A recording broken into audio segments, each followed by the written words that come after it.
জেলা প্রশাসনের উদ্যোগের ফলে মিয়ানমারের চলমান সংঘাতে টেকনাফ সেন্ট মার্টিন নৌপথে যাতায়াত বন্ধ থাকায় দেখা দেয়া খাবার ও নিত্যপণ্যের সংকট অনেকটা কমে গেছে।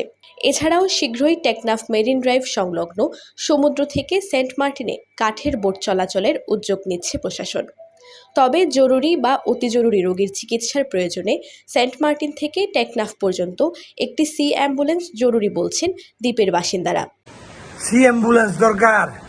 আরো সামনে আসতেছে বর্ষাকাল, জুন জুলাই মাস, সাগর উত্তাল। এই উত্তাল সাগরে আমাদের জানমালের আরো নিরাপত্তা বিঘ্ন ঘটবে। দ্বীপবাসীর জন্য অন্তত এই মুহূর্তে উন্নত চিকিৎসার জন্য রোগীদের জন্য একটা সি অ্যাম্বুলেন্স যদি পাঠানো হয়, সেক্ষেত্রে আমরা চিকিৎসা নিতে পারবো। দ্বীপের মানুষ চিকিৎসা বঞ্চিত হয়ে আর মারা যাবেন।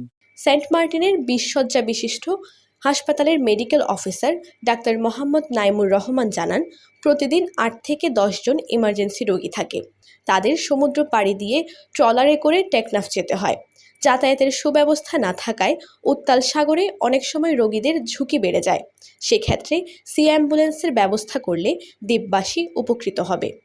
আমাদের সমুদ্র পাড়ি দিয়ে যেতে হয়, সেক্ষেত্রে আমাদের অনেক সময় অনেক জটিলতা পড়তে হয়। যেমন আমাদের কোনো যাতায়াত করার জন্য তেমন কোনো সুব্যবস্থা নেই। আমরা অনেক সময় রুগী ট্রলার বা স্পিড বোটে পাঠাই, কিন্তু ট্রলার স্পিড বোট পাঠাতে গিয়ে অনেক সময় সমুদ্রের খারাপ থাকে, প্রচুর পরিমাণ বাতাস থাকে, সেই ক্ষেত্রে আমরা এই রুগীগুলো পাঠাতে পারি না। সেই ক্ষেত্রে আমরা অনেক জটিলতা পড়ি। সেক্ষেত্রে যদি একটা সি অ্যাম্বুলেন্সের যদি সেন্ট মার্টিন বাসীর জন্য যদি ব্যবস্থা করা হয়, তাহলে এটা উপকৃত হয়। টেকনাফ উপজেলা স্বাস্থ্য ও পরিবার পরিকল্পনা কর্মকর্তা প্রণয় রুদ্র বলেন, উচ্চতর চিকিৎসার প্রয়োজন হলে সেটি সেন্ট মার্টিনে সম্ভব হয় না। বর্তমান পরিস্থিতিতে নৌযান চলাচল বন্ধ থাকায় রোগীদের যাতায়াতে অসুবিধা হচ্ছে। অনেক সময় মৃত্যুশয্যায় পড়া রোগীদের জরুরি ভিত্তিতে টেকনাফ হাসপাতালে নিয়ে আসতে হয়।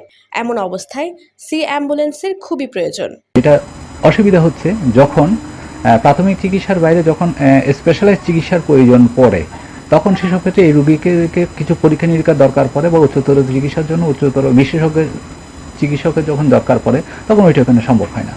আর বর্তমান সাময়িক পরিস্থিতিতে ওইখানে যান চলাচল যেহেতু বন্ধ থাকে, যার কারণে ওইখানে হচ্ছে যে রোগীদের যাতায়াতের ক্ষেত্রে অসুবিধা হয়। এই ক্ষেত্রে সি অ্যাম্বুলেন্সটা খুবই জরুরি, এবং জরুরি এই কারণেই মাঝে মাঝে আমাদের এখানে ডেলিভারি সিস্টেম চালু আছে, কিন্তু কোনো রোগী যদি সেক্ষেত্রে সিজারিয়ান সেকশন দরকার হয়, তখন ওকে জরুরি ভিত্তিতে যদি কক্সবাজার অথবা টেকনাফ হাসপাতালে আনতে হয়, তখন সি অ্যাম্বুলেন্সের অভাবের কারণে এখানে হচ্ছে রোগীর জীবন এবং হচ্ছে যে একটা মার মৃত্যুর ঝুঁকির মধ্যে থাকতে হয়। খোঁজ নিয়ে জানা গেছে, সেন্ট মার্টিন রুটে সি অ্যাম্বুলেন্স চালুর বিষয়ে কাজ করছে প্রশাসন।